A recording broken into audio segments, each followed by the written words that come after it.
what is the one event in history you're obsessed with and can't stop researching? Story 1.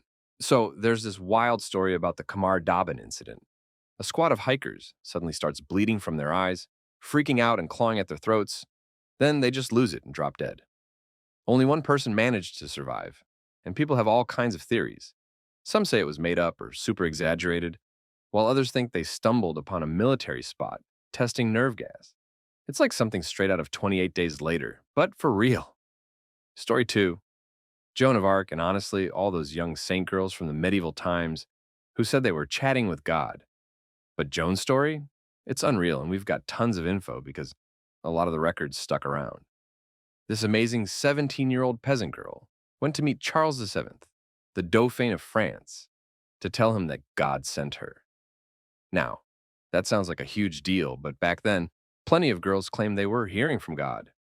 What makes her story pop is that she said God didn't just send her to bless him, but to lead his army and break the siege of Orleans, then help him get crowned as King of France. This isn't some tall tale or hype. It's exactly what went down. And it wasn't easy for her either. When she insisted to her parents that she needed to join the army, her dad thought she'd end up in a really bad situation, and to avoid the shame, he actually thought about drowning her. Now, picture a 17-year-old girl today going up to Volodymyr Zelensky and saying, "Hey dude, God told me I need to be in charge of your troops. I'll handle the rest." That's basically what happened. But it was 1429, and people took that stuff seriously back then. Charles V wasn't a fool. He was probably thinking, maybe this girl's just a little off. But here's the kicker. Back then, there was this real concern. What if she's actually legit? So, what did they do? They put her to the test. Charles sent her to be checked out by priests and wise guys. They came back with three main points. 1. Joan isn't crazy. 2. Joan is a solid Catholic. 3. Joan is a virgin, which was a big deal back then. Why not? Charles thought. So he gives her some armor, a weapon, a horse, a banner, and even an army. It's still wild how this 17-year-old girl who hardly ate was strutting around in armor, but she was. She rides to Orleans, breaks the siege like she promised, but not before sending the English the most epic letter ever, which you should totally check out. But basically says, "King of England, pull your troops back and leave, because I'm a war leader sent by God." Story 3, the Mexican Revolution. Every couple of months, it pops back into my mind and I feel the urge to explore it. The problem is, there just isn't enough solid stuff in English about it, and my Spanish is way too rough to attempt translating anything without messing it up. The Mexican Revolution. Classic historical rabbit hole. I mean, who doesn't love a good revolutionary struggle? But for real, it's like trying to find decent English content on niche historical events is a lost art. Like, we've got a million documentaries on World War II, but the moment you want to learn about something a bit more spicy, good luck, my dude. And yeah, translating newspapers from the early 1900s isn't exactly the most fun way to flex your language skills. Just embrace your Spanish struggle and keep digging. You might stumble upon some gems, or just a bunch of academic jargon that makes your brain do a little somersault. Story 4, the Challenger disaster. I was just a wee babe, 3 months old when the first space shuttle launched back in April '81. Then, when I was 5, the Challenger and its crew were tragically lost because of some serious mistakes. Whenever I stumble upon new info or someone drops a fresh video or doc, I'm always curious to see if there's something I missed. Even though nothing can change what went down or shift my thoughts on it, I gotta soak up as much info as I can. Always trust the engineers over the suits. Story 5, the last royal fam from Russia. Nicholas, Alexandra, Olga, Tatiana, Maria, Anastasia, and Alexis. They went from living the high life to facing a brutal end. And you could feel the love and heartache in their story, all thanks to some crazy circumstances. There are tons of family pics, letters, even some from them, and official portraits out there, so you really get to know them as real people. I started diving into their story back in the '80s, way before their remains were discovered. It was like one of the biggest mysteries in history back then. I always think about why Nicholas didn't try to get the girls out when there was still hope. Story 6. For me, it's all about the Italian mob scene in the US from when the five families got together And the commission was set up by Lucky Luciano, all the way until Rico took a big slice out of the mob in the late 80s and early 90s. I'm just super intrigued by the influence these guys had back in the day. I know it's not a single event or anything, but I can't get enough of it. Story 7. The Maya and other Meso or South American cultures are super fascinating. There's always something new popping up in the world of discoveries. I used to be really into the whole disappearance of the Maya, but honestly, they didn't just vanish. And there are millions of Maya still around today, which is a huge mix up. I'm a big fan of Ed Barnhart after checking out some of his series on the great courses. He also has this awesome podcast called Archeo-ED. Story 8, not really an event, but I'm super into the Hindenburg and the whole airship scene. The comfort level between airships and regular planes was like total opposites. If it had been given a chance to grow, global travel could have looked way different. Story 9, American Slavery. I've been diving deep into YouTube for months, checking out all this stuff about slave ships, how people were bought and sold, what their everyday lives were like, what they ate, where they lived, and the awful treatment they faced. It's just beyond messed up. I can't wrap my head around how this went on for so long. All for cotton, sugar, and tobacco. That's just a daily reminder of how messed up human history can be. It's insane to think people thought owning others was a chill way to make a profit. You'd think the whole life, liberty, and the pursuit of happiness thing would have applied to everyone. But nope, it's wild how we still feel the ripple effects of that trauma today. Honestly, it makes you appreciate the small freedoms we have now, but like, can we not repeat the past, please? Just a thought. Story 10. So, 9/11 happened just 3 days before I was about to kick off my freshman year of college. And honestly, I kind of lived in my own little bubble for 4 years after that. When I graduated, it felt like the world had totally changed. Even though it's been over 20 years and there isn't much new info out there, I still catch myself glued to every new documentary about it or just browsing NIST clips on YouTube. Growing up in the late 80s and 90s, America felt super hopeful, and it blows my mind that a small crew of 19 guys managed to take all that away. Story 11. Anything related to the CIA stepping in to mess with stuff that really wasn't their deal is just wild to me. Those banana republics are especially nuts. That whole part of history isn't ancient history. It was pretty recent, and honestly, it barely got mentioned in my history classes. To me, it shows how risky it is to let big companies get way too strong and twist capitalism into something kind of dictatorial. Story 12. The North American chestnut blight. The ancient forests up in the northeast of what we now call the US were absolutely magical. Those ecosystems were like something straight out of a fairy tale. It's wild to think about what that world was like back then, especially when we compare it to what we see today. I seriously think about it all the time. Probably not the best for my mental health, lol. So much has been wiped out because of the never ending greed from colonial expansion, and honestly, the chestnut trees were just the tip of the iceberg. Story 13. Mass burial sites in Chicago. Yeah, this isn't just a one off thing, there's a bunch of stuff going on. The old farm and mental hospital, Confederate troops. Even back in the 90s, there were 68 folks who didn't have anyone to claim them after that heat wave. I don't usually hunt for this stuff, but I catch little snippets of history and places, and I can't help but dive in, and before you know it, we're back in mass grave territory. Story 14, the Bronze Age breakdown. So, like back in 1200 BC, all these advanced cultures around the Mediterranean just fell apart. We're talking Greeks, Hittites, Phoenicians, Egyptians, everyone. They either got totally wiped out, or were hit so hard it took them ages to bounce back. What really went down is a bit of a mystery, but there are some murky mentions of these sea folks, along with famines and dry spells. The Iliad and the Exodus might be some kind of messed up memory of all this chaos. So, the Bronze Age just decided to peace out? Classic. This feels like the ancient equivalent of a major Wi Fi outage, where everyone just forgets how to live. Like, what were the sea people even doing? Just vibing on their boats, causing chaos? Honestly, the whole thing is like one big historical cliffhanger. Everyone's like, did we just run out of bronze or did a bunch of ancient influencers just dip? It's kind of wild that no one really knows what went down. Makes you appreciate the drama of modern reality shows a little more, right? Story 15. It's not just a one time thing, it's more about the whole era of one king. But Edward II of England is super interesting. If all you know about him is the weak dude in Braveheart, which is totally not how it went down, You should definitely check out the real story. He butted heads a lot with his pops, Edward I, aka Longshanks. Not really the maniac Braveheart made him out to be, but he was pretty tough on his conquests like the Welsh, even though the English totally adored him. Both were good fighters, and Edward was surprisingly ahead of his time for a medieval king. For instance, he even tossed around the idea of giving Scotland some independence before the Battle of Bannockburn, just to see how they'd handle it. Plus, he was about as open as a medieval English king could be about liking men and women, which stirred up some drama with the Lords Ordainers, led by his own cousin Thomas, the second Earl Lancaster, because the Plantagenets were one wild family.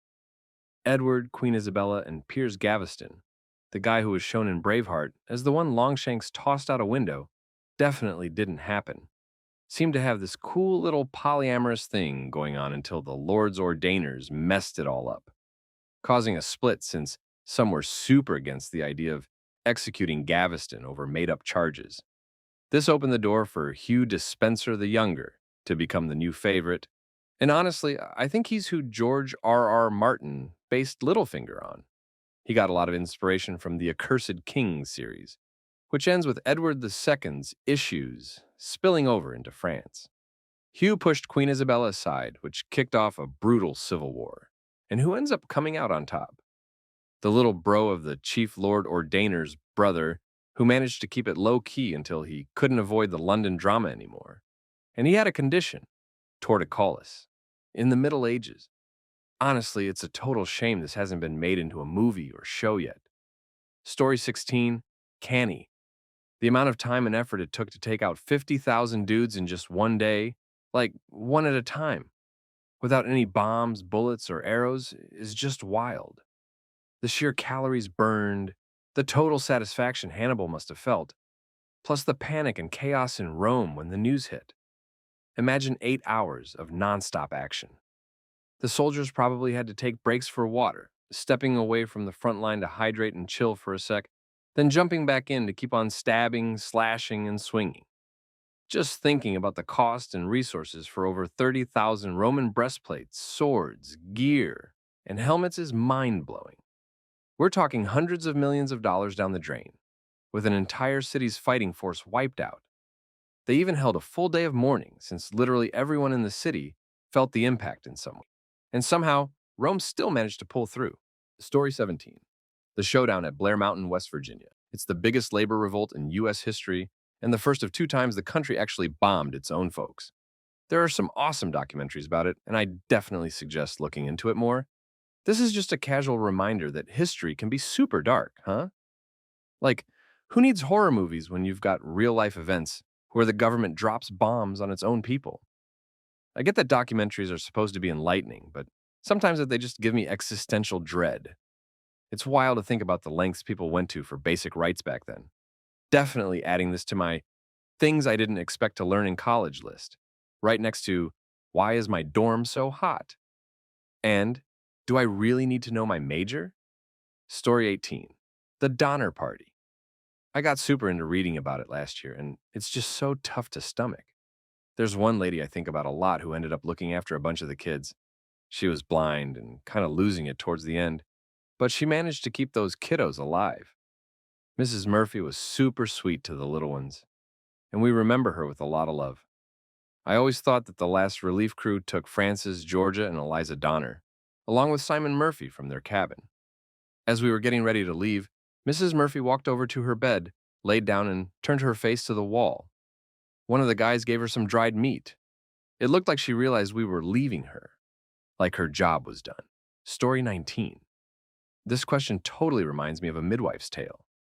It's a diary from a midwife in New England, way back in the late 1700s to early 1800s. People thought it was just some boring journal until Laurel Thatcher Ulrich came along and really shined a light on it. It's filled with awesome insights about the everyday life of a regular midwife. That whole time period and her take on her community is just mind-blowing. The whole book Ulrich put together based on this journal is super beautiful. My appreciation and understanding of what those who came before me went through, both the tough stuff and the happy moment, really grew a ton from reading this book. Story 20. It might be a bit fresh, but January 6th, and all the craziness and mess ups that led to it and came after are wild. I seriously can't wrap my head around why it's not a bigger deal for most folks out there. And I keep thinking about what could have gone down or where we'd be if just one Democrat didn't manage to get out in time. Story 22, I wouldn't say I'm totally obsessed with it or anything, since I haven't even checked out the original book, let alone done any digging myself. But I do find myself thinking about Julian Jaynes' theory of the bicameral mentality pretty often. Here's the lowdown from the wiki. The bicameral mentality is a concept introduced by Julian. Didn't see their feelings and desires as coming from themselves, but thought they were influenced by gods outside of them. The theory suggests that the human mind used to work in a way where one part of the brain seemed to be talking and another part was just listening and obeying, a bicameral mind, and that the breakdown of this division led to the rise of consciousness in humans. Jaynes came up with this term and laid it out in his 1976 book, The Origin of Consciousness and the Breakdown of the Bicameral Mind, where he argues that a bicameral mentality was pretty much the norm for humans just 3,000 years ago, at the end of the Mediterranean Bronze Age. This whole idea is super interesting to me for a bunch of reasons. These are mostly my own thoughts and connections and definitely not based on a super formal understanding of Jaynes' hypothesis. 1. If it's even close to being true, it points to a measurable shift in how humans behave and what they're capable of, with a rough timestamp, the end of the Mediterranean Bronze Age. 1. This is honestly the big idea I keep coming back to. It suggests there are two clear modes for Homo sapiens, like you and me. Thinking about the bicameral mentality, huh? Honestly, that's a wild thing to get fixated on without actually diving into the book or any of the research. It's like saying you're really into a band, but only know their one-hit single from TikTok. Anyway, I totally admire the intellectual curiosity. Props for that.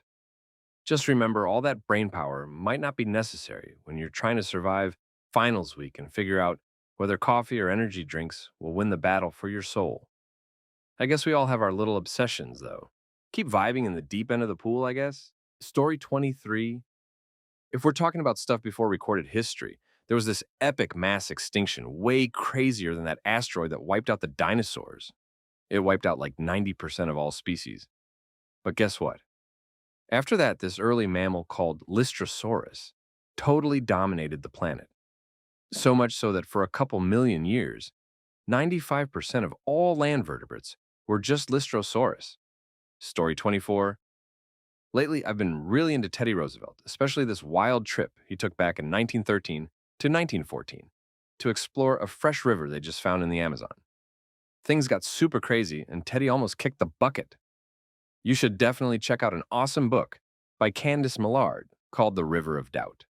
And after that, I'm diving into Stephen Oates' bio on John Brown to purge this land with blood. Story 25.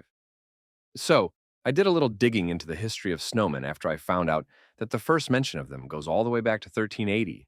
And honestly, I think it's super cool that this tradition has stuck around and changed over the years. It's such a neat little slice of history that you don't really think about, but it has brought so much happiness to folks for ages. Before the 1950s, snowmen were often more like fancy art projects, made by artists just for the fun of it, but they also served some serious purposes like protests. Shout out to the miracle of 1511. The dude who carved Abraham Lincoln's tomb even made a rad snow and ice statue in 1857 that got pretty famous. Artists have always had a tough time getting their hands on supplies, so they'd use whatever was around, and snow is an easy pick for tons of people. It became this awesome way to create sculptures without needing fancy stuff, making it accessible to everyone, no matter their situation. It wasn't until the 1940s that building snowmen became something kids got into, and we have Ruth Herman's book, Snowy the Traveling Snowman, to thank for the iconic snowman we know today. Snow sculptures obviously don't stick around for long, but people still poured so much effort into them, and I think that's such a beautiful and human thing. It shows the drive to make something special, even if it's just for a moment. Story 26. So, Han van Meegeren was out here creating fake Vermeer paintings and getting them checked out by the top dogs in the Dutch art scene. He might have totally pulled it off if one of his pieces hadn't been scooped up by Hermann Goering, the head honcho of the Luftwaffe. There are some awesome books on this topic, and I've devoured them all. It's just so intriguing. Errol Morris put together a killer series for the New York Times about it. Guy Pearce played Van Meegeren in a flick called The Last Vermeer. Not the best movie ever, but it gets the main points across. Story 27, The Punic Wars. I'm totally craving a 3-season show about them. The drama and intensity are off the charts. It seriously feels like a story from a book. It was like an ancient world war that decided which superpower would dominate the Mediterranean. It's such a cool piece of history that really deserves way more attention on screen. All right, so you're telling me we could have a 3-season series about ancient dudes fighting over the Mediterranean, and nobody's picked this up yet? Like, come on, Hollywood. Stop recycling the same superhero origin stories and give us some Carthaginian drama. Just imagine the plot twists, betrayals, and epic naval battles. More gripping than half the stuff streaming right now. I can already see the meme potential, too. When you're trying to conquer the world, but also just want a nice beach day. Honestly, if they can make a series about a bunch of teens in a mall, we can definitely do better than that. Story 28, Taisho in early Meiji era Japan. But on another note, let's talk about lynchings in the US. I'm actually putting together a mapping project about lynchings from the 20th century. For the years 1900 to 1950, I've gathered over 1,300 entries so far, and I've still got about 1,000 more to check out. Story 29, The Culper Ring. A sneaky group of spies from the American Revolution that mainly included a cabbage farmer, a tavern owner's wife, and a guy who used to be a slave over in Setauket, Long Island. They sent secret info from their British-controlled little town to Benjamin Talmadge, who was with the U.S. Dragoons, and Caleb Brewster. There were other folks in the ring, but these three are the most well-known. I can't get enough of Tudor history either. Story 30, Cortez taking down Tenochtitlan. Just a handful of Spanish dudes with cannons and horses. They trekked from Veracruz to Mexico City, which was like this awesome Venice-style spot on a lake, and teamed up with locals against Montezuma to topple the whole empire. Montezuma was convinced they were deities. Smallpox, volcanoes, prophecies, slavery, religion, treasure. This tale has it all. Story 31. The story of the Uruguayan rugby team that crashed in the Andes and was stuck there for 2 months. The details are mind-boggling. I was so obsessed with the story when I first read about it too. I came across an article about a man named Ricardo Peña, who was mountain climbing near the crash site in 2005, and found the wallet of one of the survivors, Eduardo Strauch, in a jacket that was half buried in ice. Ricardo owns a mountaineering company called Alpine Expeditions, and he teams with Eduardo to offer trips back up to the crash site, and then go to Uruguay for a few days. I couldn't make the trip to the crash site, but I was able to go on the Uruguay portion of the trip in 2008. Eduardo showed us different places in Uruguay, relevant to the rugby team, and we met several more of the survivors. It was an awesome experience.